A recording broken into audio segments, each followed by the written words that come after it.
Welcome to Amicus, a law review with Jim Santelle, Civic Media's weekly review and discussion of some of the most significant news stories in the areas of law, government, courts, and the aspiration for justice.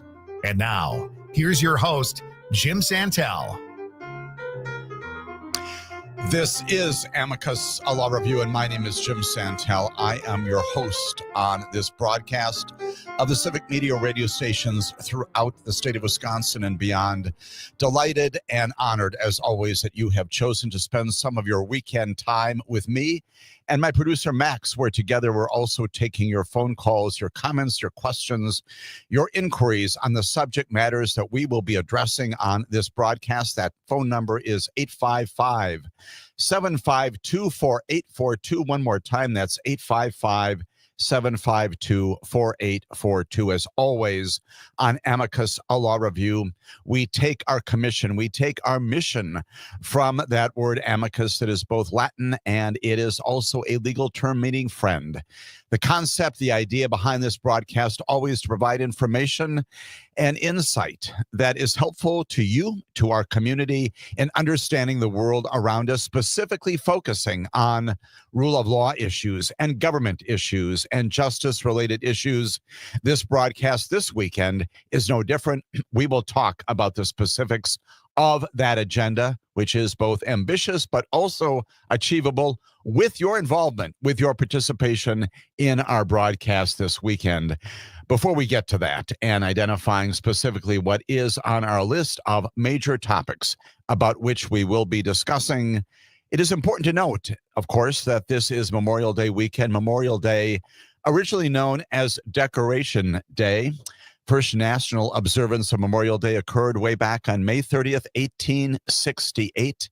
In the wake of the Civil War, it was proclaimed by Commander-in-Chief John Logan of the Grand Army of the Republic to honor Union soldiers who had died in the American Civil War.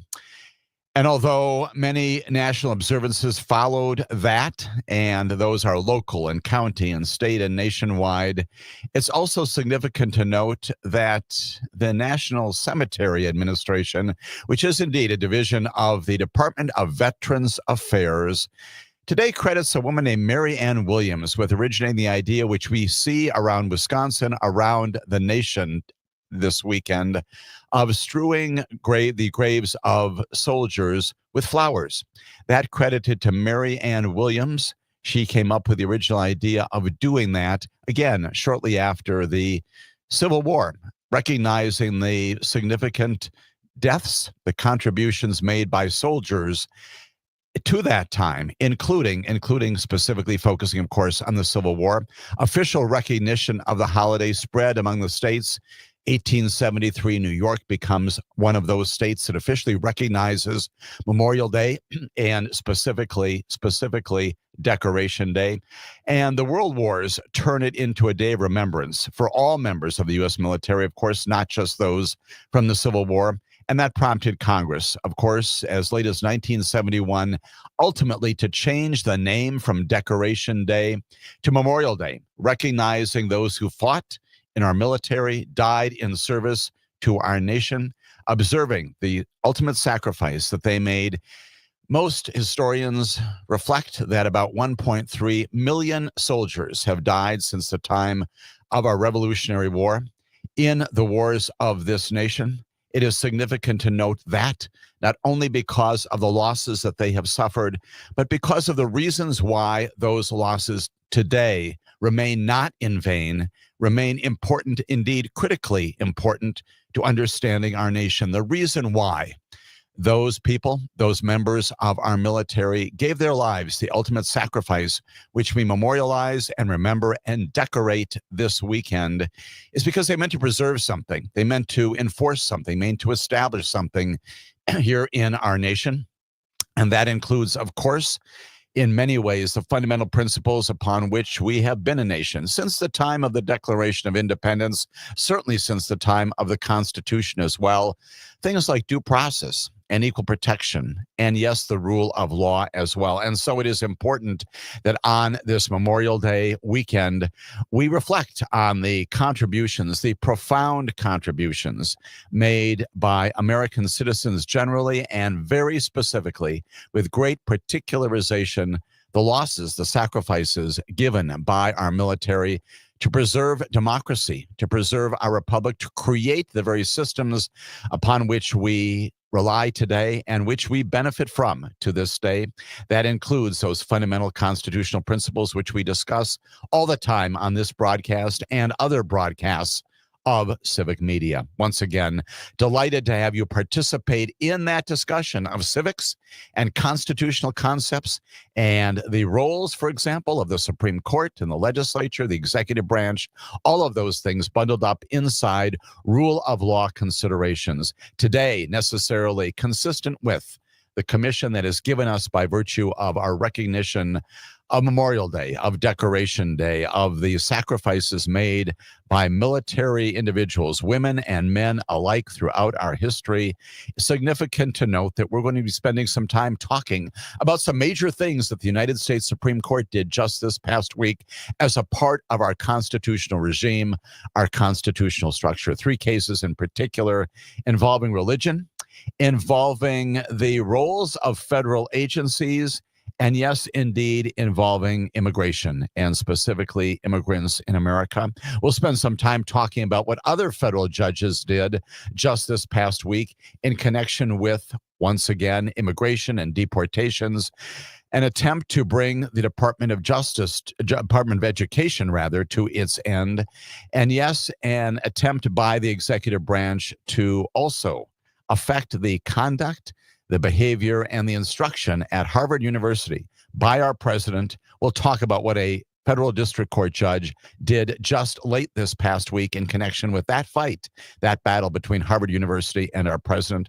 All of that coming up here on Amicus, a law review. Important to begin, however, with a discussion of a fundamental civics concept.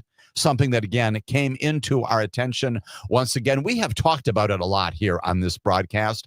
It is the concept of habeas corpus. And yes, indeed, you know where we're going with this. Just this past week, a committee, a duly constituted committee of the United States Senate, as a part of its oversight responsibilities, one of the things specifically commissioned 2 members of our Congress to do. This is the checks and balances. This is one of the ways in which the Congress checks the executive branch, and yes, indeed, also the judicial branch. There are those occasions, though they're rare, when members of the judiciary, including the Chief Justice, will appear in front of members of the Congress to talk about the operations of the courts.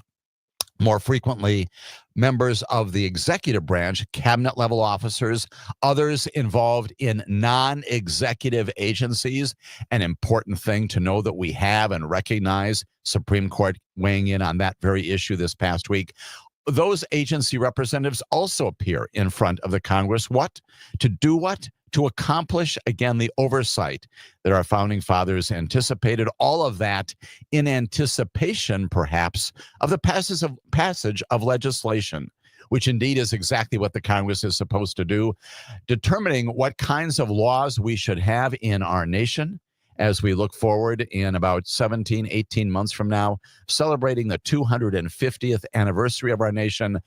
Throughout that time, a legislative function, local levels, county levels, state levels, and certainly federal levels, deciding what the laws are, executed by an executive branch, and yes, interpreted by a judicial branch. This past week, as a part of that oversight responsibility, that directive given by us to our representatives, our elected representatives in the Congress, the United States Senate conducted a hearing with the Secretary of Homeland Security. You know who that is. That's Kristi Noem. And she appeared there as a part of this oversight process to provide information to the Senate about what her agency is doing. Obviously, much in the spotlight these days as Homeland Security issues, specifically these issues related to deportations, loom large, not just in Washington, D.C., but in virtually every district in our nation. Kristi Noem appearing in front of that Senate committee this past week and engaging in some discussion with Senator Maggie Hassan, Hassan. She's from New Hampshire. She is a Democrat, if that makes a difference, and it shouldn't, because Senator Hassan was this past week talking about some fundamental concepts that should indeed and must animate every aspect of our government. That is the Constitution and principles decided under it, specifically the concept of habeas corpus, in particular applicable, of course, to the Homeland Security Department. Why? Because it is involved, not exclusively, but in a major way, especially now, in issues related to the bodies of deportees, people who are identified and, yes, are being deported from this nation, not just in this administration, but in virtually every other contemporary administration, Republican and Democrat. They've all done it. And they've all done it until now, with some imperfections, but they've done it until now based upon the legislative commands given to the executive branch, based upon the constitutional principles that animate all of that. And so this past week, in connection with this exchange between Kristi Noem, our Secretary of Homeland Security, and Senator Hassan, the question arises, what does habeas corpus mean? What does it mean? What do those Latin words mean? What does the term mean? And when asked about that by Senator Maggie Hassan, this is what our Secretary of Homeland Security said in response. She said, habeas corpus is a constitutional right that the president has to be able to remove people from this country. That is wrong. That is inaccurate. And indeed, without missing a beat, Senator Hassan said that's incorrect. There was some over-talking, a few things that were confusing back and forth. But the ultimate point of the exchange was that Senator Hassan needed to school our Secretary of Homeland Security in the fundamental constitutional principle of habeas corpus. She said accurately, habeas corpus is the legal principle that requires that the government provide a public reason for detaining and imprisoning people. If not for that protection, the senator went on to say, the government could simply arrest people, including American citizens, and hold them indefinitely for no reason. Habeas corpus, Senator Hassan said, is the foundational right that separates free societies like America from police states like North Korea, and she could have added many others. It is important that on this broadcast of Amicus, a Law Review, we spend some time pulling that apart, understanding as friend of the community what habeas corpus is all about. The senator got it right, the secretary got it wrong, and when we come back, we're going to talk more about the reasons why habeas corpus is important, especially on this Memorial Day. People died for that concept. It is important to understand the significance of it when we continue here on this broadcast.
Amicus, a Law Review. My name is Jim Santelle. I am your host for this broadcast, joined in the studios of Civic Media by my producer, Max, and together we're taking your inquiries, your questions.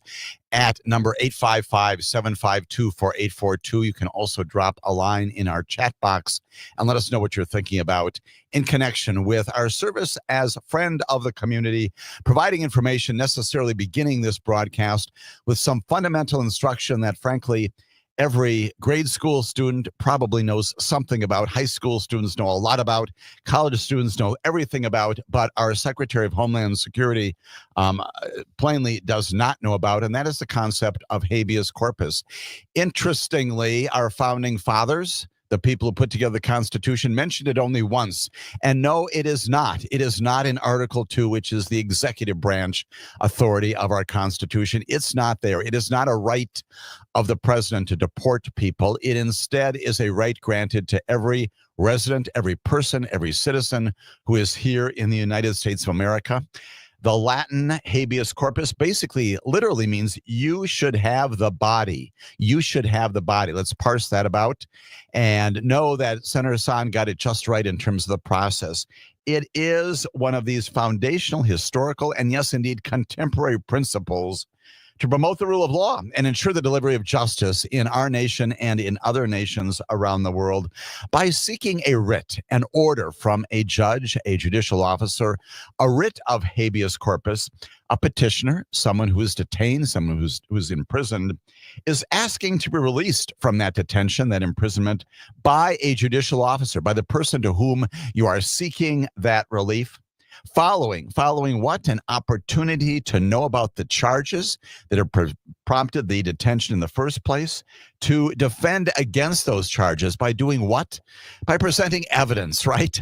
By ensuring that the court, the judicial officer, knows who you are, understands, as you should as well, the charges against you, and has an opportunity to evaluate the evidence, the testimony, the documents, whatever you've got that suggests that what the government is doing is wrong, is inaccurate, is premised upon false information, and therefore the body, the corpus, should be released by that judicial officer. That's habeas corpus, a deprivation of personal liberty, which, as I've often said, is perhaps one of the most significant, if not the most significant thing that a government can do. And that's why this writ, the writ of habeas corpus, the concept of habeas corpus petitions and seeking that writ, is at the core of our existence as a nation, as Senator Hassan got it just right. It is the reason why, once again, 1.3 million Americans have died on battlefields to preserve who we are and what we are. Habeas corpus is one of those core meanings, those purposes, those definitions, those procedures that make us who we are. And so it is in Article 1. Yes, that's the legislative branch, Secretary Noem. The legislative branch is Section 9, Clause 2 of the Constitution. It says the privilege, that is the privilege to petition for habeas corpus to a judge, to a judicial officer, shall not be suspended, not be revoked, unless when in cases of rebellion or invasion, the public safety may require it. In other words, only when there is a true catastrophe that threatens the very existence of the nation, the kinds of things that we have seen very rarely in our nation's history. We saw it in the 1860s. Yes, indeed, Abraham Lincoln suspended habeas corpus briefly, but notably also then secured the approval of what? The United States Congress, because it is in that first provision of our Constitution that it is the Congress that has to give its express action and its explicit approval for a suspension of habeas corpus, because it's so important to the lifeblood of our nation. It is not the kind of thing that a president can do unilaterally. It is an authority. It is a provision in Article 1 of the Constitution, Section 9, Clause 2, that enables only the Congress to suspend it in times, once again, of rebellion, when the very nature of our nation, our country, is at risk of being lost, invasion by a foreign power, the public safety, the very security of our nation is at risk. And under those circumstances, yes, indeed, for a limited period of time, that petition, that capacity to go into a court and seek relief through habeas corpus can be suspended. We are not in that position right now. And so indeed, the Congress has no intention, The legitimate Congress has no intention of suspending habeas corpus. The president has no capacity to do it. And no, Secretary Noem, it's not a capacity of the president to deport people whom he identifies as a threat to our nation. That is wrong. That is inaccurate. And it is important to understand, once again, on a Memorial Day weekend, Secretary Noem, that this is one of those things that people died for.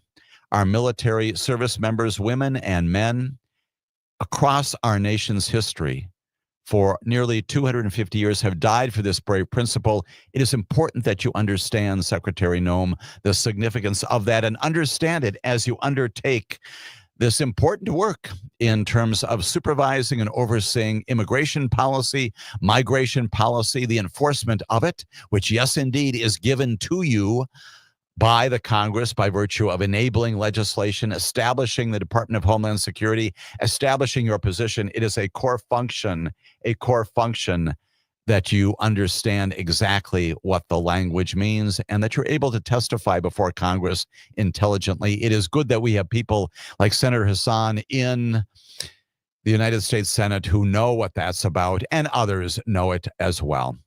All of us know it because we are Americans who appreciate the significance of these fundamental rights, including things like equal protection, yes, due process, much related to habeas corpus. All of us appreciate and embrace that. Indeed, I would venture that although we may disagree with the things that they do, the 9 members of the Supreme Court, each one of them also knows what habeas corpus is. They deal with that on a regular basis. And indeed, just this past week, our Supreme Court has been engaging in some of its core functions in deciding some cases, much of it without explanation, but deciding cases that are important to the future of America. Again, the kinds of things for which our military officers and servicemen died on battlefields to protect. Let's talk about the application of basic civics concepts in the Supreme Court just this past week. The Supreme Court on Monday of just this past week, as a part of its continuing oversight, yes, its involvement in checking the Department of Homeland Security and the executive branch on many of these decisions that it's making with respect to Venezuelan and other migrants and immigrants and their deportations to nations now across the planet. Supreme Court on Monday permitting the Trump administration, at least for now, this is not the dispositive end-all decision, but for now, permitting the Trump administration, yes, Kristi Noem, to removing protections previously set, legislatively permitted by the Biden administration for nearly 350,000 Venezuelan immigrants who had previously been allowed to remain in this nation, in the United States, without the risk of deportation under a program, a legislative regime called temporary protected status. Temporary protected status established by the Congress, shielding 350,000 immigrants under the Biden administration. As we return, we'll tell you exactly what the Supreme Court did in justifying or not explaining what it was doing here. All important issues here on Amicus, a law review.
Review. My name's Jim Santelle. I'm your host this hour and next hour as well on this Memorial Day weekend, thinking about the ultimate sacrifices made by about 1.3 million Americans in the many wars of our nation to preserve our democracy, to preserve and promote the interests of justice and the rule of law in our republic. That is also one of the assignments, of course, of our United States Supreme Court, among the other branches, checks and balances, all of that in the Constitution. Just this past week, our Supreme Court doing some things that are a part of its assignment, that is, decide cases and measuring the merits and demerits of cases in front of us. Among the things that they did on Monday of this past week, again, very much in the ambit, in the category of deportation issues and immigration issues that loom so large in our national discussion these days. On the Monday, the Supreme Court permitting the Trump administration to go ahead, as is in its discretion now, to lift the protections for about 350,000 Venezuelan immigrants who had previously been protected under a program, under a legislative structure called the Temporary Protected Status legislation. What is that all about? Well, Temporary Protected Status Program, it was enacted by Congress and signed into law by President George H.W. Bush many years ago. What does it do? It allows migrants from nations that have experienced national disasters of various kinds, armed conflicts, or other extraordinary instabilities to live and work legally in the United States of America.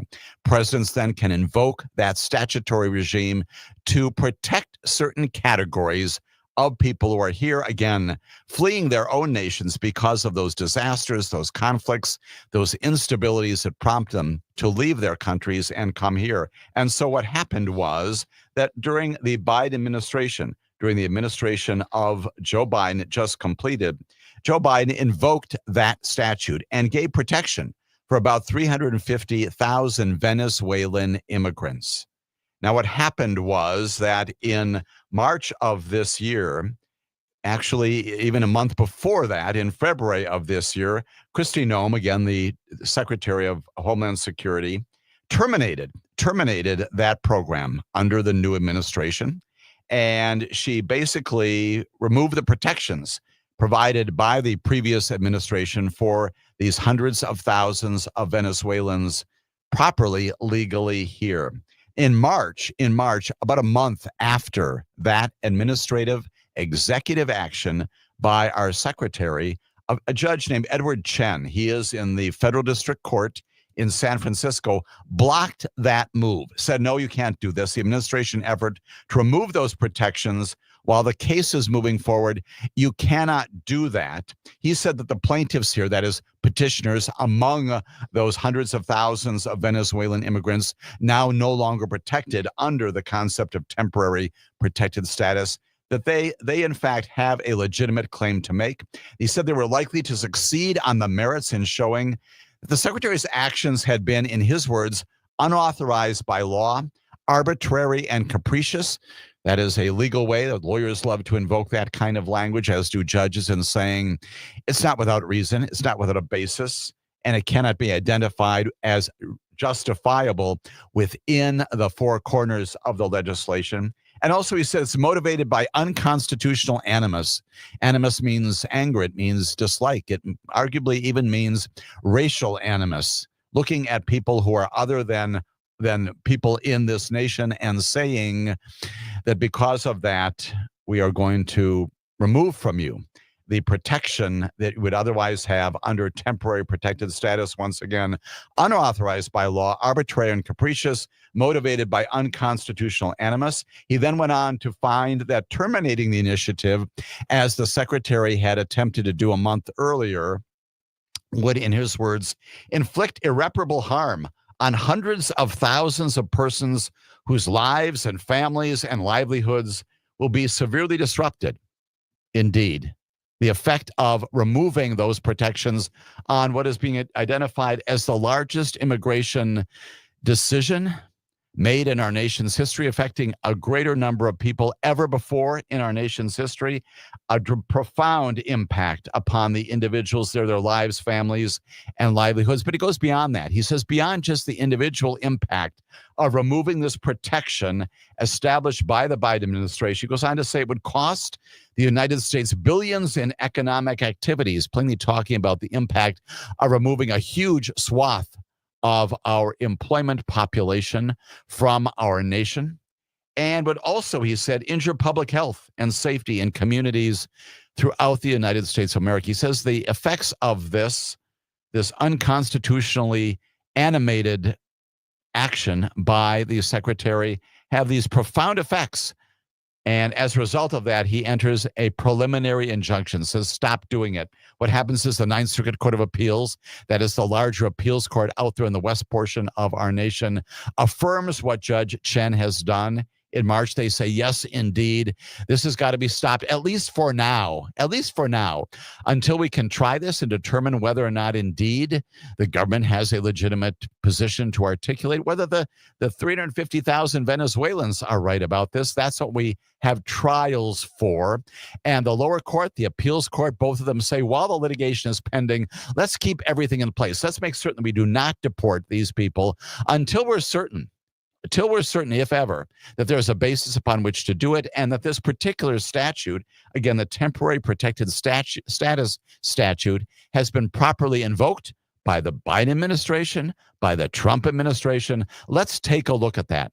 Well, the Trump administration, is not satisfied with that, as is the normal course of conduct. You wait until the case is tried. There are other processes. Yes, indeed, you can appeal, and they did appeal to the United States Supreme Court. This, a part of the emergency docket. The Solicitor General of the United States, John Sauer, runs into the Supreme Court, as he can do procedurally, and asks the Supreme Court to take this up on an emergency basis.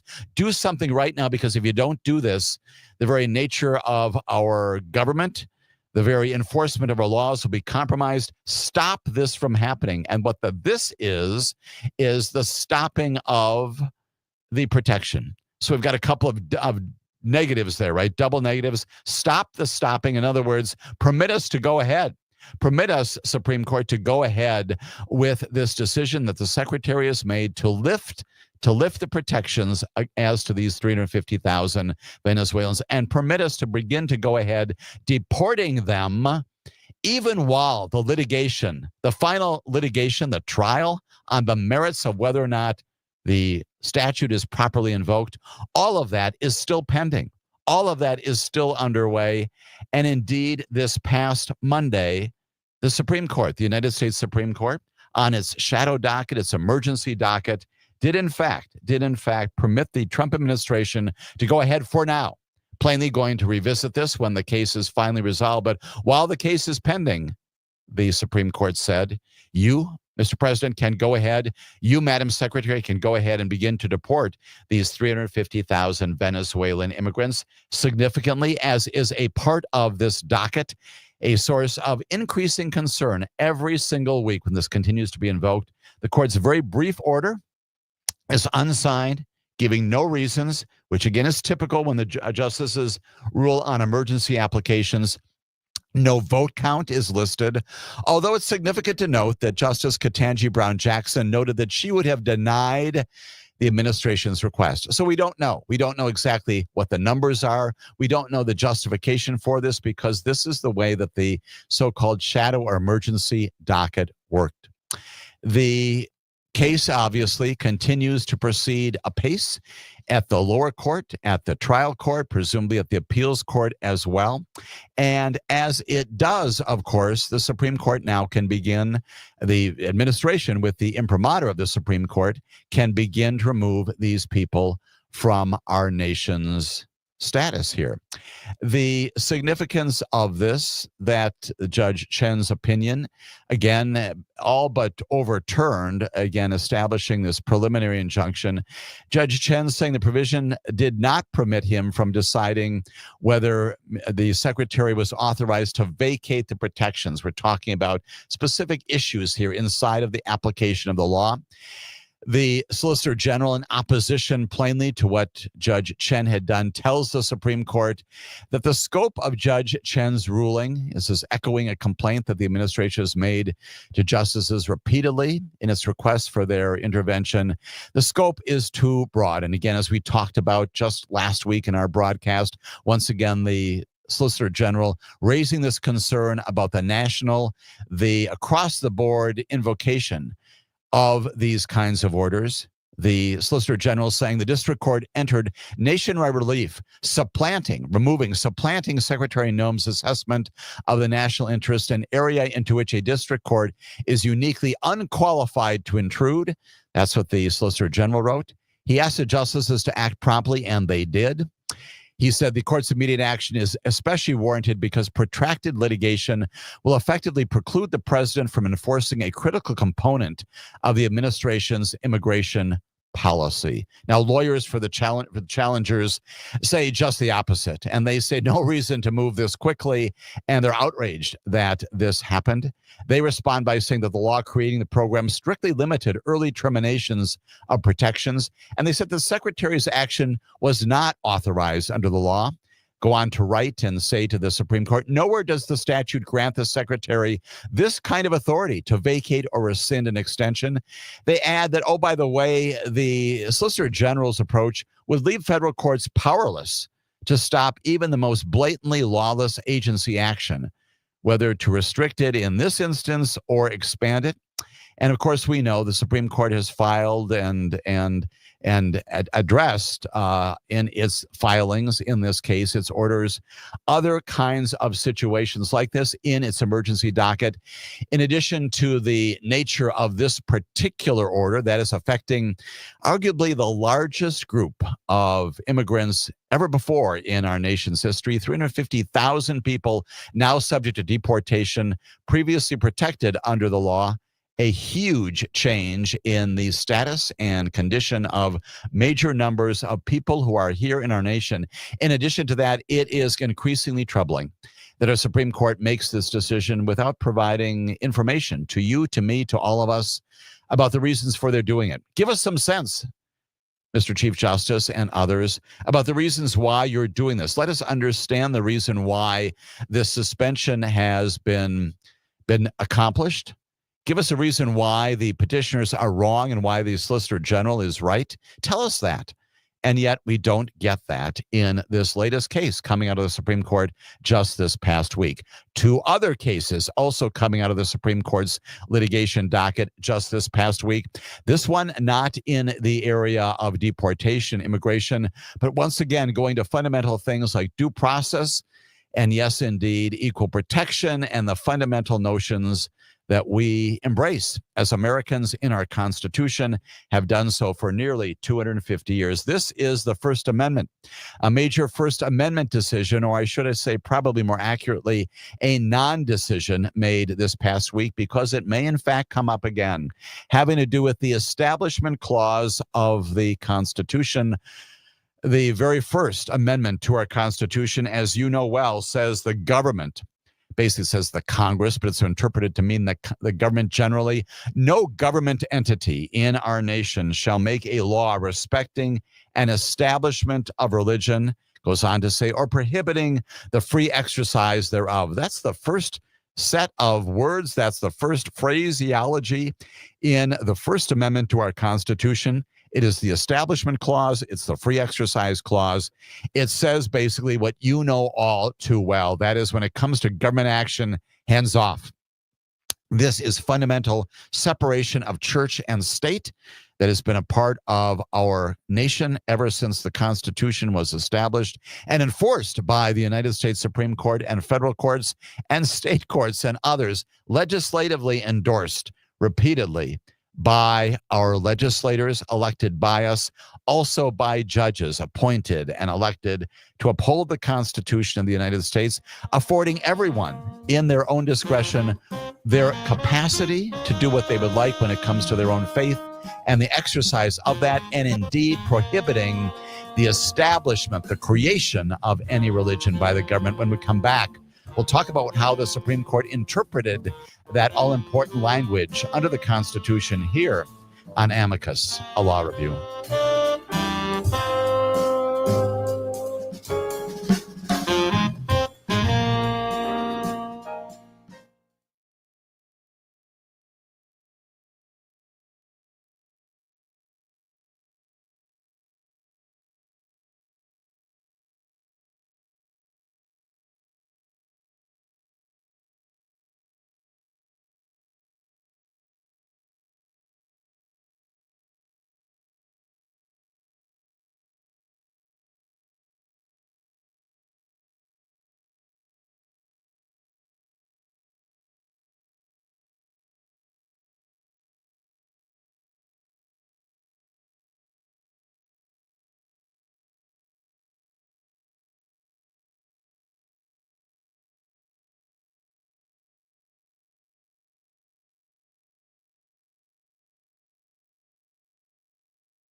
This is Amicus, a law review. My name is Jim Santelle. We are talking in this, our first hour, all about the United States Supreme Court and its actions just this past week, implementing, yes, the Constitution, invoking principles important to the present and future status of our republic. Just this past Thursday, issuing what can only be considered one of the major decisions of at least recent years when it comes to the First Amendment right to freedom of religion, both the exercise clause, but most importantly, the freedom of establishment, to be free from government intervention in establishing, creating, enforcing, and even promoting religion. We do not do that in this nation.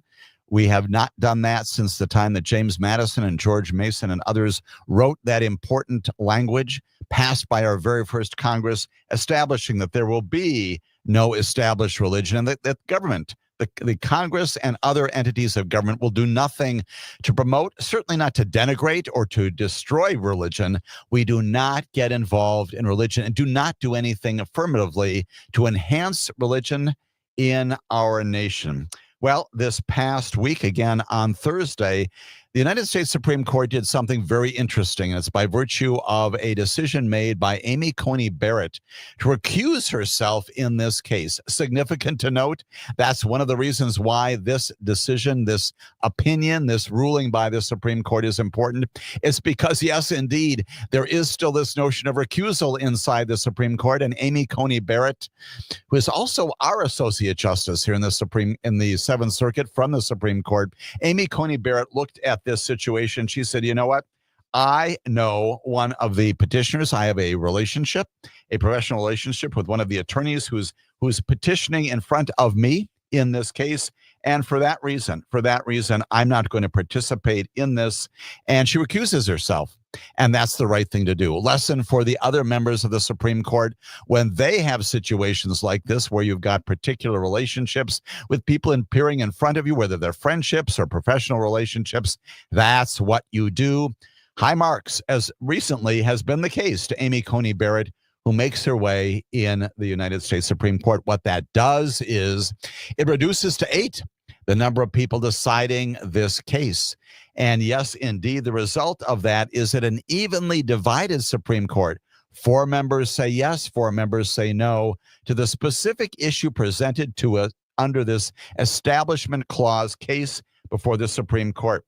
And the question is whether or not to allow Oklahoma, the state of Oklahoma. This case comes from the Oklahoma Supreme Court, appealed, as you know, directly from the Supreme Court to the United States Supreme Court.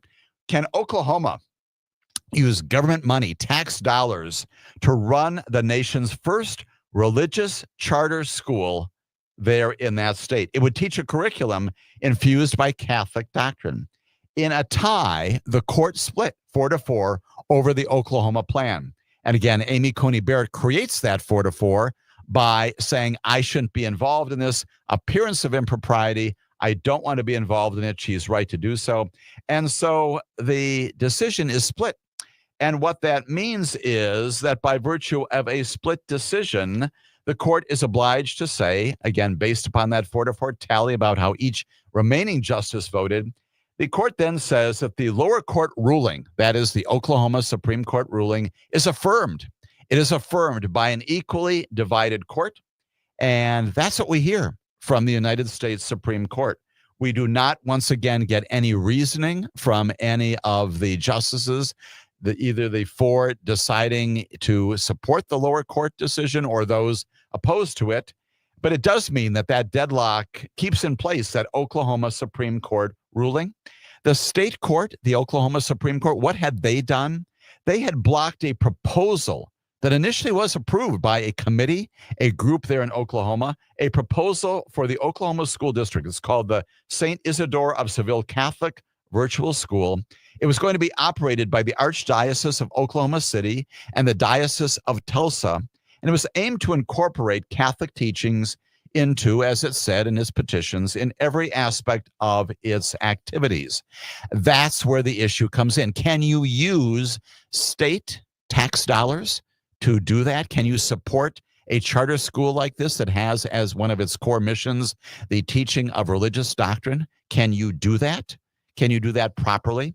We thought we had resolved this. We thought it should not have been a significant issue. But indeed, charter schools across the country are seeking to be independently run, often by nonprofits, but based upon this notion that even though they may be doing just that, they're entitled to government monies, tax monies, state monies to support what they're doing. And they were arguing in this particular case that they would be a private school, but in contract with the government, taking monies from the government. That's the question. The issue is likely to come up in front of the courts yet again as more charter schools around the country test this principle. This particular case, of course, going back to all kinds of issues. The charter school case, of course, one of the 2 or 3 that's pending in front of the Supreme Court. We've talked about this case previously. The brief ruling here, again, provides us with some insight into where the Supreme Court may be these days, just because of the significance of the 4-4 split. Now, an awful lot of people speculating about who among the 4 on either side. It is likely, of course, that Amy Coney Barrett, very clear that Amy Coney Barrett did not participate in this, but likely that 3 others, we know them well, that is Ketanji Brown Jackson and Sonia Sotomayor and Elena Kagan. Almost certainly they voted again in opposition to the granting of this right of the school to get the money, basically to support what the Oklahoma Attorney General wanted to have accomplished here. Significant aside, the Oklahoma Attorney General was in opposition to affording this school the opportunity to get state funds to run its operation. They were the ones coming to the Supreme Court saying, please, please do not permit this to go forward. So we know at least 3 of the justices. We likely know who they are. The question is, who's number 4? And again, it can't be Amy Coney Barrett. Unlikely it's Sam Alito. Unlikely it's Clarence Thomas. And so you're left with at least 3 others. Those, of course, include Brett Kavanaugh and Neil Gorsuch. Perhaps the most likely interpretation, we don't know for sure, is interestingly the Chief Justice, John Roberts. Now, during the course of the oral argument on this case, which we talked about at great length, you may recall that discussion, John Roberts, interestingly, was all over the map. He was asking questions of both sides, those who wanted to support the school and those who said, no, this is an inappropriate constitutional establishment of religion. And as we come back in our second hour, we'll tell you more about what happened in this particular case, why it is it's so important understanding what's going ahead when it comes to the jurisprudence of Establishment Clause cases in America. And then we'll talk about yet another case coming out of the Supreme Court just this past week, affecting the rule of law and justice in America. All of that as our broadcast here continues. Amicus, a law review.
Welcome to Amicus, a law review with Jim Santelle, Civic Media's weekly review and discussion of some of the most significant news stories in the areas of law, government, courts, and the aspiration for justice. And now, here's your host, Jim Santelle. This is Amicus, a law review, and my name is Jim Santelle. This is the second hour of our weekend broadcast every week, addressing the major issues in the rule of law and justice and the delivery of justice to America and in many ways around the world, as well as much of our court work these days is focused upon our status and our presence in the international community as well. We know our Supreme Court is a part of that, not only the structure of our government, but also that movement, that effort by all of us to ensure that democracy endures, and the Supreme Court represents one of those structures that provides checks and balances to the other branches, the legislature and the executive branch as well, and also has this responsibility for determining whether the ultimate final decisions of state courts are consistent with the Constitution. And indeed, as a part of our review in this broadcast of Amicus, a law review, talking about three major cases that the Supreme Court didn't decide this past week in connection with the Establishment Clause of the Constitution, prohibiting the Congress, prohibiting government from establishing or doing anything else that promotes, enhances, encourages religion in America. This is once again the idea of separation of church and state. The Supreme Court has in front of it just this past week, as it has had in previous weeks, the oral argument, very colorful, not giving a whole lot of indication about how the Supreme Court could go on this in an Oklahoma case. It stems from this dispute once again over the approval of a Catholic virtual school. It aimed to provide an online school to bring Catholic education to families across rural Oklahoma. And after the state's charter school had been approved approved by a group of people responsible for reviewing these kinds of things initially, the state's attorney general stepped in and he sued to stop it. And he was arguing that a religious public school like this would violate the First Amendment's prohibition on government establishment of religion and the state's constitution ban on spending public money to support religious institutions of this sort, relying upon the precedent of our nation, again, prohibiting the establishment of religion. The Oklahoma Supreme Court agrees with him. It rules against the school, says you cannot take those monies. You cannot be a part of the public school regime. Majority saying, in these the words of the Oklahoma Supreme Court, it would create a slippery slope that may lead to the destruction of Oklahomans' freedom to participate in the religion of their choice without fear of government intervention. The Supreme Court there went on to say, this particular school is a public charter school, and writing beyond that the state law that allows such schools requires them to be non-sectarian, can't be religious in nature if you are a state public charter school. Under both state and federal law, the majority of the Oklahoma Supreme Court said the state is not authorized to establish or fund St. Isidore. Can't do this. A very clear statement, again, by the Attorney General, the executive branch, if you will, of the state of Oklahoma, and also by the Supreme Court. And when this gets to the United States Supreme Court, again, by virtue of the decision by Amy Coney Barrett to recuse herself, again, that's based upon her affiliation, her knowledge. She has a close friend who was a professor at Notre Dame Law School who's leading this advocacy on behalf of schools like St. Isidore. So Amy Coney Barrett recuses herself, and that leaves 8 justices to decide the case. They split 4-4, leaving the question, who's the fourth among the 4 who said no to the school and yes to what the Attorney General and the Supreme Court of Oklahoma said. An awful lot of speculation in the wake of this, and it may have been John Roberts. The reason why that's so significant is just this, because John Roberts, as you know from our previous discussions here on this broadcast, has been an advocate for a new and novel and very pro-religious pro-religious approach to these kinds of cases in a whole series of cases, decisions by the Supreme Court in recent years. It has been John Roberts who's written many of these opinions, who's also put together majority opinions that say that the question is whether or not the decision by the government, by the Congress, by whatever the entity is whether or not you are discriminating against religion. Is the conduct that you're approving in some way discriminatory against faith groups, religious groups? And if you think about it, what that means is that religious entities will almost always win, because any exclusion, again, based upon the conclusion that to give, for example, monies to a school, give monies to a church to support construction or other activities of that church, and deciding not to do that, that by its very nature is a low-level form of discrimination, right? And so in virtually all of these cases, in this new standard articulated by the Chief Justice, religion has won. And it's caused an awful lot of people to say, gee, do we still have a separation of church and state?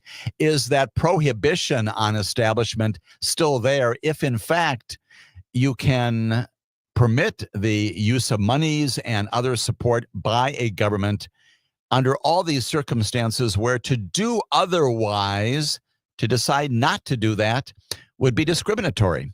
In fact, what he has done in recent cases is to supplant the long-standing standard, and that's been about entanglements. Again, another big word. You all know what that means. Basically, the question is, gee, based upon what's going on here, what is the nature of the government action that is purportedly establishing or supporting or promoting a religion? Is that conduct so greatly entangled somehow, involved in participating in the religion itself, that it cannot stand? Maybe some de minimis, some small nature of involvement is okay. But if the entanglement really does support religion, establishes, somehow encourages that faith, then it cannot stand. That has been the standard, again, until Chief Justice Roberts in recent years came along with this, no, that's not right. That's not the right standard.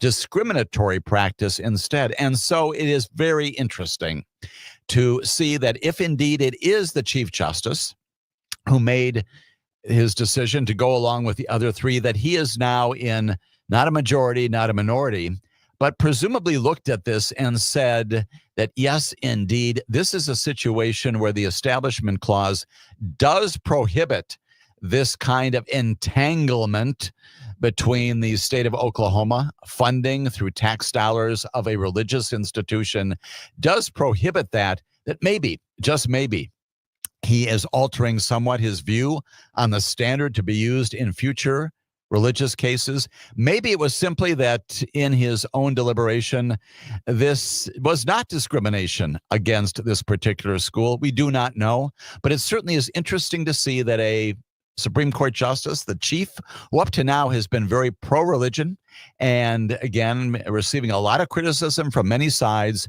for being on the side of beginning to erase the Establishment Clause in the Constitution. Here, he basically affirms it. And again, the language of the Supreme Court affirming the lower court's decision by virtue of a tie at the Supreme Court. That happens in this 4-4 decision of just this past week in front of the United States Supreme Court. Other cases, at least two others, affecting and implying some applications of religious issues and concerns. We're still waiting for those. Those will be coming forth in the next 6 weeks or so. Here on this broadcast, we'll continue to monitor all of that. But this past week, an interesting case, not deciding definitively because of the 4-4 split, and also then opening up the door to future cases where the same kind of thing will be tested, likely in the coming term, maybe the term after that. This is not the last word on it. And it may well be that in those future cases, Amy Coney Barrett will not have the recusal issue, which will send her back into a situation where she can deliberate and decide along with her 8 colleagues on the merits of a case like this. Lots of things to come up in this particular issue. First Amendment, once again, on the docket of our Supreme Court just this past week.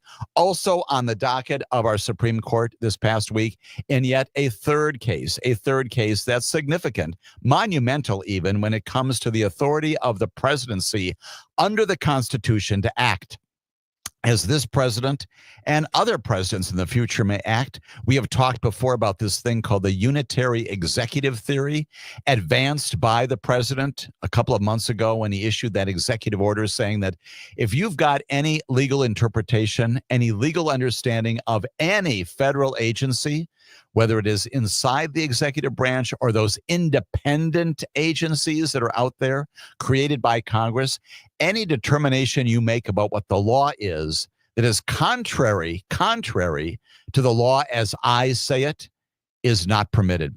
Or it may well be that the Attorney General will give you an opinion on something that she has to say. That is an invocation of this unitary executive theory that anything that's not that particularly legislative in nature, or especially judicial in nature, is by its very nature executive in nature, and the president has complete control over, yes, indeed, not only what the law is inside those independent agencies, but also who is hired, who's fired, what is the composition of the leadership of those agencies, who's in charge. And the unitary executive theory, you should know, not only announced and articulated again in Project 2025, an attempt to codify it in one of those executive orders that the president has issued earlier this year, but now also in that big so-called beautiful bill. It's also incorporated into this legislation that's now being considered now by the Senate of the Congress. It is out there. And indeed, this past week, the Supreme Court, without identifying it by that name, also addressing one consequence of adopting this unitary executive theory, where the chief executive, the president, has complete authority over every single agency, including those intended and designed by the Congress to be independent in nature. And so, what did the Supreme Court do just this past week when it came to at least 3 different agencies? A bit of a split decision. In the end, a decision that sends both some concerning signals about the future and also at least one right now somewhat satisfying determination about the future of one of those independent agencies. Let's begin with that positive news. It has to do, yes, that's right, with the Federal Reserve and the chair named Jerome Powell before the Supreme Court this past week in one of its major decisions. As we come back here on Amicus, a Law Review, I'll tell you what the Supreme Court did there and in other agency considerations as this broadcast continues.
My name is Jim Santelle, and this is Amicus, a Law Review, our weekly weekend review of all things related to The rule of law and justice and the promotion of a republic through those trappings of our fundamental principles in our Constitution and beyond. Spending some good, considerable amount of time this weekend talking about three things that the Supreme Court did just this past week. Yes, in the areas of the Establishment Clause under the First Amendment. Also having to do with the authority of the Secretary of Homeland Security with respect to a temporary protected status of some 350,000 Venezuelan immigrants. And now talking about a decision, a split decision made by the Supreme Court when it comes to the authority of the president to fire the heads, the leadership, the members of the boards of directors of independent agencies, and those are three in number. There certainly are many more than that out there, the three in number before the Supreme Court in particular. Supreme Court talking about something called the Labor Relations, National Labor Relations Board, the NLRB. They are responsible for an awful lot of administrative rule setting and, yes, adjudication at an administrative level of things related to labor in America. No small thing. No small thing. Also, the Merit Systems Protection Board, that acronym is the MSPB. Those are the folks who make decisions about another very significant issue in our national discourse. That is circumstances under which personnel, the employees of our federal government, are hired and fired, terminations, all kinds of things. They review appeals of decisions to terminate employees in the federal government. We have seen a lot of that. We've got those agencies. And then we also have the Federal Reserve. You know that well. These are the folks who, among other things, are responsible for our economic status and our condition, among other responsibilities, many others out there, but the board, including its chair right now, that's Jerome Powell, sets interest rates, right? And those affect dramatically all kinds of things. And because of that and the nature of, yes, what the NLRB does and what the MSPB does and the Federal Reserve does, all of those created independent of the executive branch. And that's created by the Congress to be independent because you don't want an executive, regardless of what their political focus and their animation is, you don't want the president to be affecting things like decisions on personnel or decisions on how labor should in fact be administered and adjudicated. You don't want a president making decisions about interest rates. All of those things should be done in a nonpartisan, non-political way. Based upon what? Based upon the merits of the cases in front of them. In the instance of those two agencies, the MSPB and the NLRB, you want to make decisions inside the Federal Reserve based upon what you think are the best interests of the economic vitality and strength of our nation, not dependent upon what a president may want to do when it comes to things like inflation and other matters related to the cost of living in America. And so this past week, somewhat wrestling with all of those issues, the Supreme Court issues what can only be described as a somewhat of a split decision, giving the president what he wanted in connection with the NLRB and the MSPB, but also saying, keep your hands off the Federal Reserve. Supreme Court this past week basically shielding the Federal Reserve from the president's push to fire some top officials, again, at these independent agencies. And also along the way, saying that when it comes to the Federal Reserve, that because it is a uniquely structured quasi-private entity, that's the language of our Supreme Court just this past week. Because of that, Mr. President, you do not have the authority to fire Jerome Powell. Now, the reason why that issue is significant is because in recent times, the president has sent some conflicting signals about his happiness or his disappointment with the chair of the Federal Reserve. He posted on April 17th that Powell's termination cannot come fast enough. And then on April 22nd, a few days later, he said that he has no intention of firing the chairman of the Federal Reserve. Well, all of that, again, in the public domain.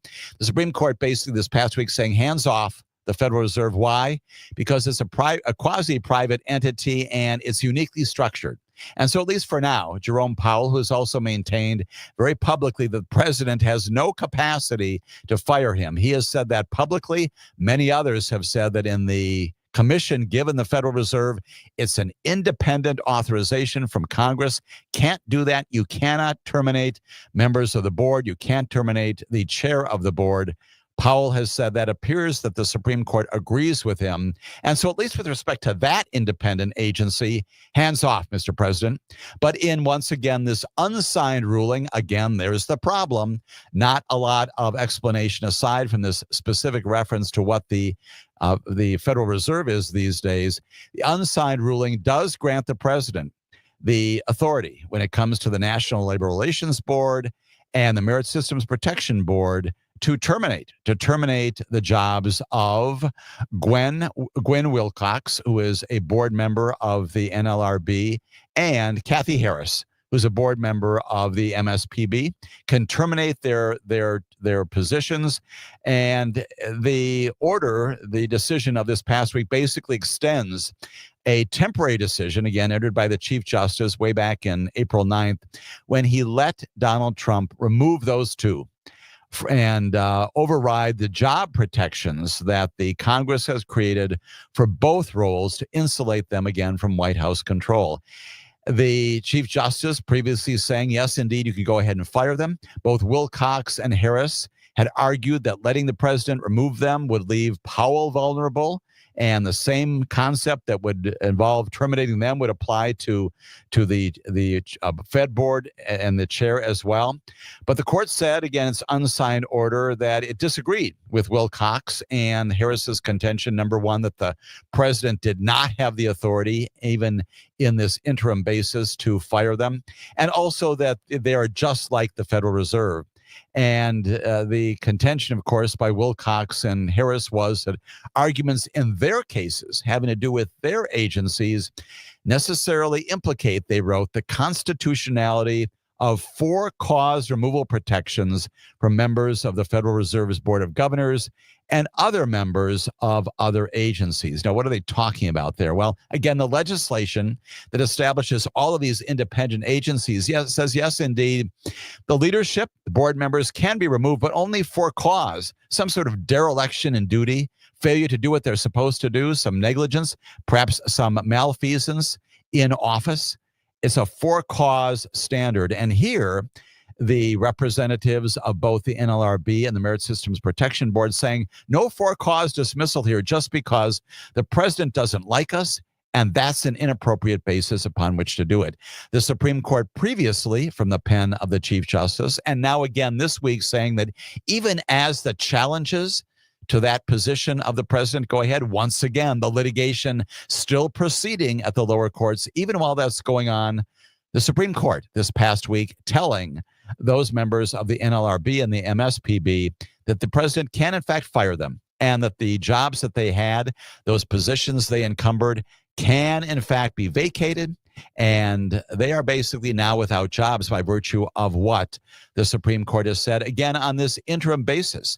Needless to say, again, without a whole lot of explanation, the decision by the Supreme Court is being blasted from many, many sectors. And indeed, we do get one of the plain dissenters here. Her name is Elena Kagan. She says that permitting the firings, as she describes this, as nothing short of extraordinary. And she invokes a thing called the Humphreys Executor case. It was a 1935 Supreme Court case in which the Congress shielded high-ranking officials from being fired. And it paved the way for these independent agencies to go forward and proliferate throughout the government. When we come back, I'll tell you more about that case, what Elena Kagan said, and then we're going to move on to other cases coming out of our federal district courts across the nation here on Amicus, a law review.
Continuing in the second hour of our weekend broadcast, to talk about the major things that the Supreme Court has done just this past week, including in the significant, it's very wonky, I know, but nonetheless, a significant case involving the future of independent agencies in America. We've talked a lot about that in the past.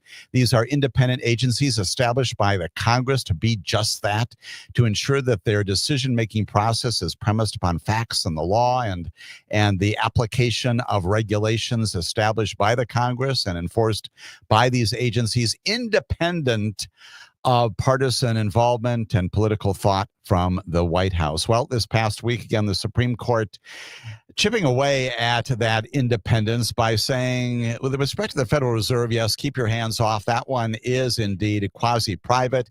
It's uniquely structured, cannot fire the Federal Reserve chair or members of the Board of Governors there. But as to the MSPB, the Merit Systems Protection Board, and the National Labor Relations Board, there, in fact, you can indeed, at least preliminarily, get rid of some members of those boards that you do not like. Again, this is an unsigned order, and the Supreme Court goes on to say that it's not making a final decision. Again, litigation continues, still at a very early stage, but as the litigation continues, the Supreme Court says, yes, indeed, the executive branch, the president, can indeed fire these two, and goes on to say that the president can, in fact, remove without cause, without reason, without justification, based upon their actual performance, can remove without cause officers who exercise powers that are in the nature of an executive, subject to some narrow exceptions that do not apply here. That's a big statement to make, even in this very, very skeletal kind of docket. We once again have some authority in this area. It has to do with a case called Humphrey's Executor. It's 1935. And in that case, the Congress did, in fact, shield some of these high-ranking officials from being fired by a president who didn't like what they were doing. And it paved the way once again for the establishment of more of these so-called independent agencies. It is invoked by Justice Elena Kagan, who's not happy with what the Supreme Court has done this past week. She blasts the court decision, and she says that this is nothing short of extraordinary. She said it allows the president to overrule the decision in Humphreys by fiat. By fiat, she said the decision has forced the majority to create a bespoke, but by that she means a particular custom-fitted exception for the Federal Reserve. She basically says this makes no sense. And although, again, we do not get a lengthy opinion, frankly, no opinion at all, we do get some sense about the dissent inside the Supreme Court on this issue. It will be back. It will be back down the road, as will these other matters that we've talked about involving, once again, First Amendment issues and certainly immigration issues with respect to deportations being undertaken by this president. All of that happening before the United States Supreme Court this past week. Lots going on. We're going to be spending a lot of time in the next 5 to 6 weeks on this broadcast, analyzing, pulling apart the other major decisions. There are about 35 of them the Supreme Court has yet to issue among its docket of about 65. They're going to be coming out in a flurried speed this coming month or so. And again, every weekend we'll be pulling apart those major cases and talking about them here on this broadcast. We necessarily also talk about the major decisions coming out of another branch of the federal courts, if you will. Those are the federal district court judges. We've got the trial judges, we've got the appeals court judges, and then we have the Supreme Court. Those are the three levels. Trial judges, the district court judges, 93 districts around the country. They continue to be very active. And as I've said before, others have said the same. They are the guardrails. They're the ones who right now are hearing these cases involving challenges to various executive orders issued by the president in all sorts of things, including, yes, indeed, including things related to education and including things related to deportations. Judges, the district court judges, are almost to a person, not completely, saying to the president, you can't do this, or at least preliminarily, it appears that you should not be able to exercise the authority that you do seem to want to exercise. And they're stopping the president from going ahead with these executive orders while once again the litigation proceeds. eventually leading to trials in all these cases. We've got 3 more instances of those just this past week, among many others that are taking place. We've got this involving education, one of 2 education cases. I suspect you know what the other one is. It involves Harvard University, but this one involves the Department of Education, a federal judge. His name is Myung Jun. He is in the U.S. District Court of Massachusetts, and he issues, yes, indeed, a preliminary injunction. This one is big, and he blocks President Trump's executive order doing what? Dismantling the Department of Education.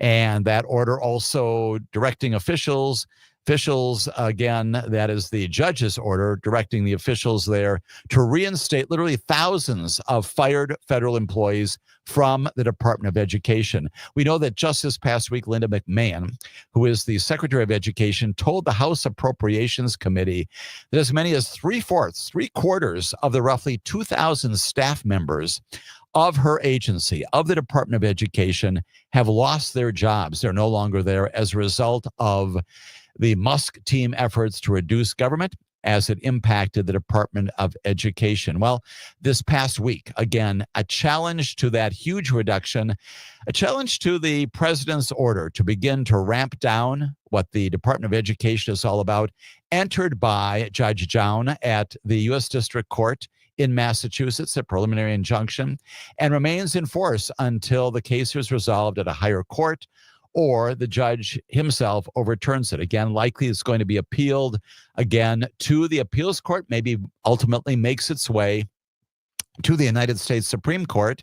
This particular case, it is the product of some school districts in Massachusetts, the American Federation of Teachers, and some attorneys general who said that the president's March order to prevent the Department of Education from going forward should in fact be blocked. And the court should reverse this massive round of layoffs.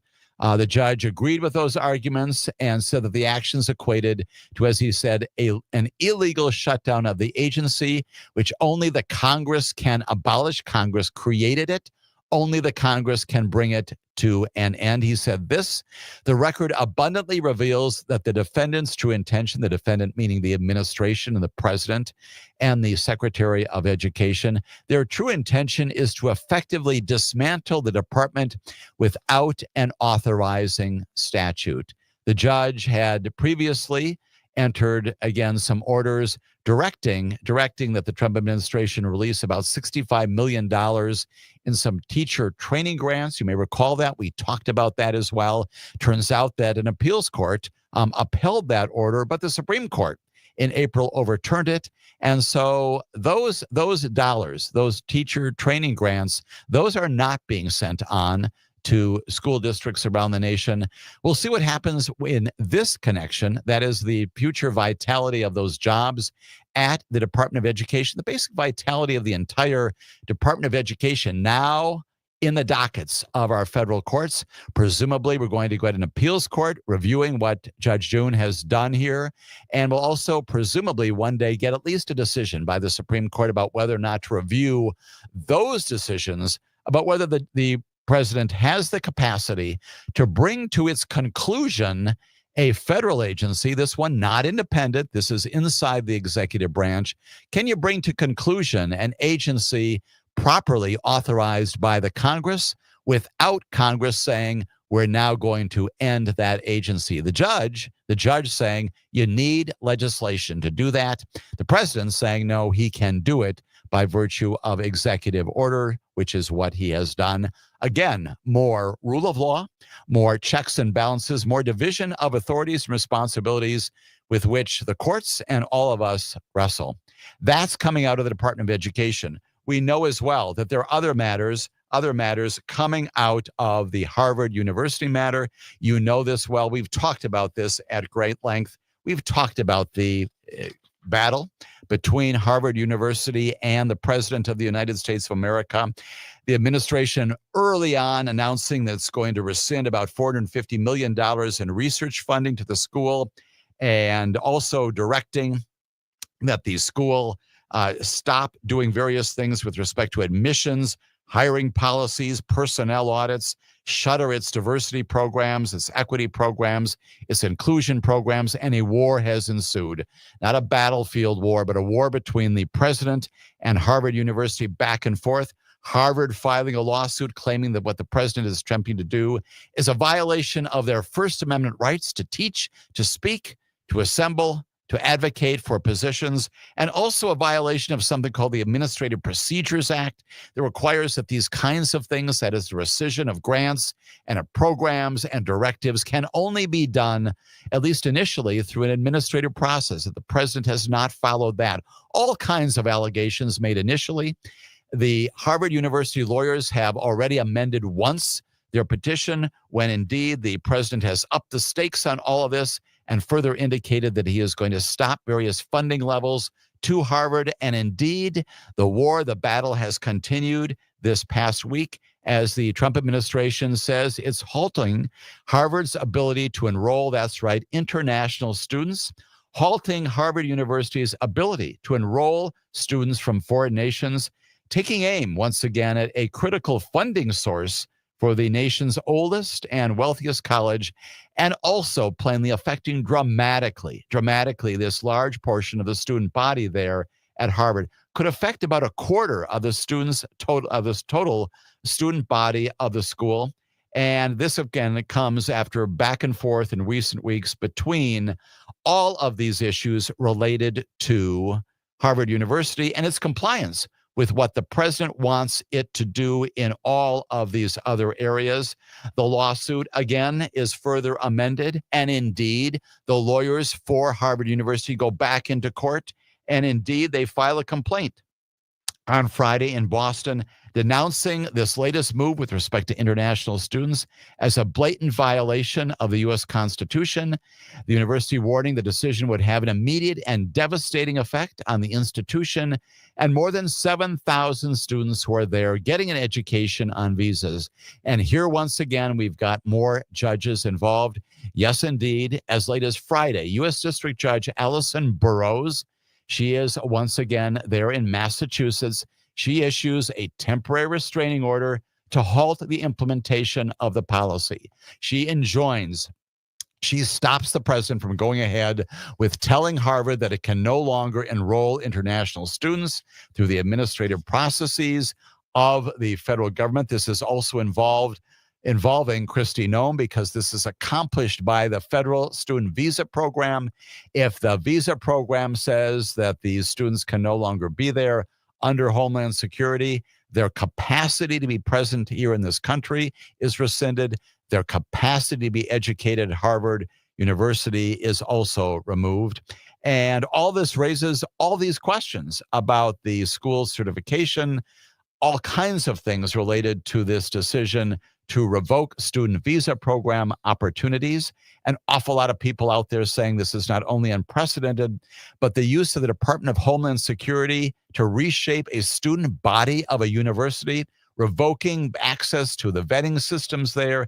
It's unique to targeting this particular institution that certifies, again, who these students are every year is unprecedented, many people are saying, and plainly now going to be the subject of more litigation in the federal courts, including in front of the judge, Allison Burroughs, who has stopped its enforcement. So at least for now, those 7,000 students at Harvard, very uncertain, very unclear about their future, not only their student visas, but whether they continue to be enrolled in Harvard, very uncertain, but at least for now, in this weekend, this Memorial Day weekend, when we think about all things American and our presence on the planet and the good things that come from a diverse population there at Harvard, and yes, indeed, at every other college, university, trade school, two-year colleges, and universities and other institutions around the country, the good things that come when we have people in these settings who are diverse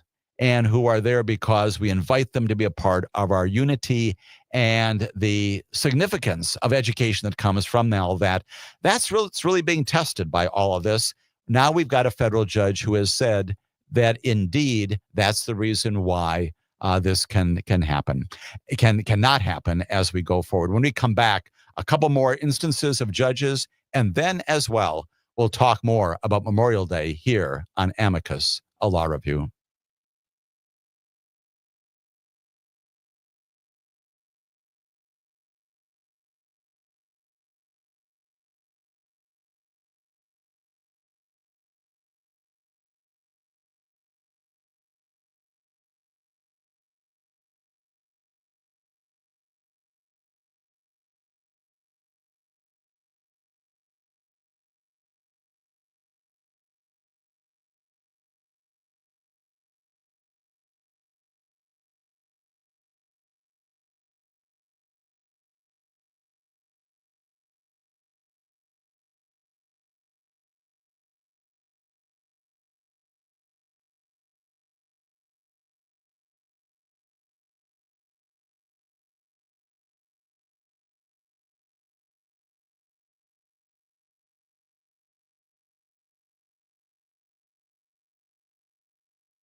This is Amicus, a law review, talking about the work of the federal judiciary, Supreme Court, and now the district court judges. 3 other cases among many this past week, one involving a decision by a federal district court judge in Massachusetts to stop the administration from denying Harvard's ability to enroll international students.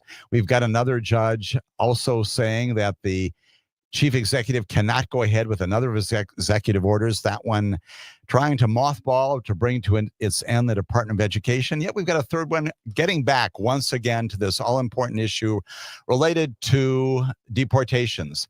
Here again, another federal judge, his involvement in these cases having to do with immigration, and in particular, a judge named Murphy, who finds, in fact, this past week, Brian Murphy, that the Trump administration had violated an order of his that he issued last month, barring officials inside the executive branch from deporting people to other countries not their own. And that's the key to this, without first giving them an opportunity to object to their removal to those nations. This is the so-called South Sudan case that you've heard a lot about.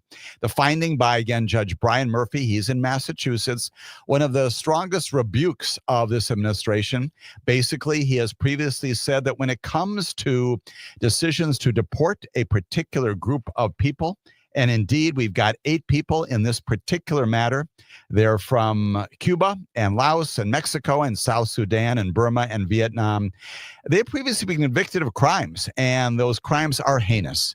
They're murder and sexual assault and robbery, other things. There's no doubt that our system has resulted in judgments against them, finding them guilty and also finding them deportable. And the judge saying that before you do that, however, you've got to provide them with notice and opportunity to object to their removal to nations other than their countries of origin. And that's the rub. That's the reason why this is back in the news. Judge Murphy's saying that you have violated, by virtue of sending these 8, and you know the story here, arguably to South Sudan, arguably to the East African nation of Djibouti. We don't know exactly where these folks are right now. But because you have done that without conferring with them and without giving them due process with respect to where they will land, what country you are taking them to, that is expressly contrary to what Judge Brian Murphy entered, the order, the directive he has given to the Homeland Security Department early on in this year. And he said that the administration's violation could ultimately result here in a finding of, yes, that's right, criminal contempt. Criminal contempt. We know that there are other judges who have likewise proposed the same thing. The judge has asked, this is the judge, Brian Murphy, has asked the Homeland Security Department, and yes, Kristi Noem once again, to quickly determine whether it was possible to hold hearings for those 8 men while they remained in U.S. custody overseas. What can we do to ensure that the process, the due process about their relocation to another nation is followed? And what is Brian Murphy's point? Brian Murphy's point is not to suggest that these people, their judgments should be overturned, not to suggest that the deportation proceedings, which otherwise afforded to them, have not been given to them in an incomplete way, but has indicated to them, to the Homeland Security and to them as well, that due process procedure is not complete because the notices and the information you've given them, the opportunity afforded to them to defend against their removal to a country other than their own has not been afforded to them, and that's the point. And so Judge Murphy is looking for an opportunity here still to find a way, if he can conduct those hearings, perhaps overseas, in a way that will give them the due process that what the Congress of the United States of America has established for the Department of Homeland Security in all of these cases. He is enforcing the law. He is not doing what the press secretary said just late this past week, violating the law, interceding in international affairs in a way that he has no authority to do. That's not the case. He is enforcing the very law, the process that, yes, indeed, is given to people who are convicted of crimes, also ordered to be deported. Even that process established by the Constitution to be enforced by the federal judiciary in this country, that's the rule of law, that's due process, that's all those things of equal protection in our Constitution. Judge Murphy said that it's not immediately clear what he's going to do if he finds out that indeed his order has been violated, but he is intending to find out. And he asked for a list of names of people inside Homeland Security, inside the government generally, who are responsible for violating what he feels is his order, telling them that they've got to provide this due process to these 8 people. He said, I want the names so I can notify them that they might all face, as he said, criminal contempt penalties. And as we've said before, what does that involve? That involves certainly fines upon the federal government, which is stunning, certainly some limitations in future litigation, and yes, indeed, the possibility of detention until that contempt is somehow purged. These are not simple things being said by this judge. We know Judge Boasberg, Judge James Boasberg, the chief judge in the District of Columbia. Paula Zinnes in Maryland has said much the same thing. We know that there are other judges. Stephanie Gallagher has likewise indicated the government may well be violating her orders in refusing to comply with what she has said in connection with all sorts of immigrants, migrants who are facing deportation and not being afforded the due process that is required by what? By the law. The law not created by them, passed by Congress, to be enforced by them, but to be followed by an executive branch that repeatedly is not doing just that. That's the concern. That's the rule of law concern. And that is why, for example, one of the appeals courts in adjudicating some of these cases has said, it is becoming far too common in all these cases that we are being confronted again with the efforts of the executive branch to set aside the rule of law in pursuit of its own goals, those goals partisan and not consistent with the rule of law, which gets us back finally to Memorial Day and the reasons why all of this is so important.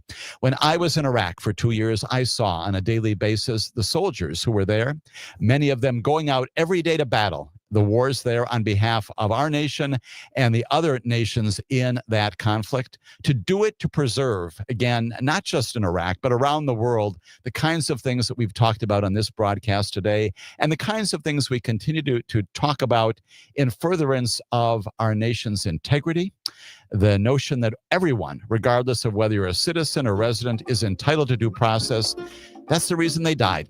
And that's the reason they gave up their lives to sacrifice for us and the future of a nation that continues and should continue to embrace in 2025 all of those key principles upon which we're founded. We'll come back again next week and talk more about all that. For now, have a pensive Memorial Day weekend, everybody. Take care.